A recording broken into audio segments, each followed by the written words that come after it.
Keçən dəfə Fidan öyrəndi ki, şirkətlər nə zaman ədəbi ödəyicisi sayılır. Bir neçə gün sonra isə rəfiqəsi Mehin ona zəng edir. Fidan, kömək elə, gömrük brokerimiz zəng eləmişdi. Dedi ki, xaricdən gətirdiyimiz mallar üçün ədəbi ödəməliyik. Bizim şirkət sadələşdirilmiş vergi ödəyicisidir. Axı bu necə ola bilər? Fidan, toplantıya getmək üzrə olan baş mühasibi liftin yanında haqlayır.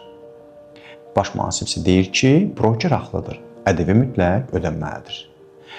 Bəs baş mühasib bunu nəyə əsasən demişdi?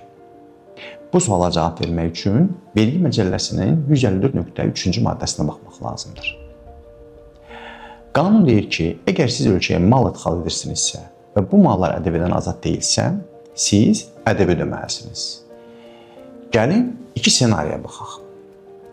Birinci halda siz sadələşdirilmiş vergi ödəyicisiniz və ölkəyə 1000 manat dəyərində bir avadanlıq idxal edirsiniz. Bu halda gömrükdə rəsmiləşdirmə zamanı siz 180 manat ədəbini dövlət ödəməlisiniz.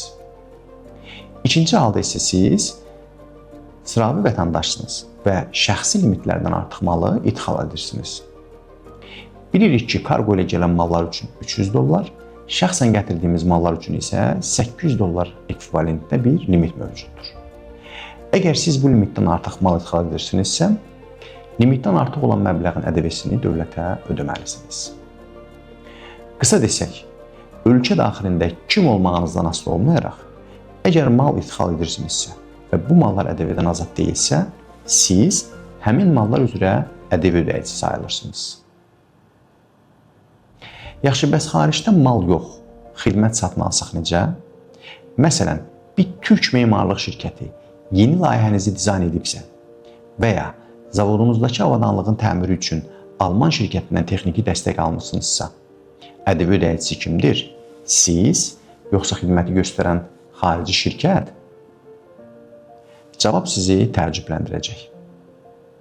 İzahı növbəti videomuzda.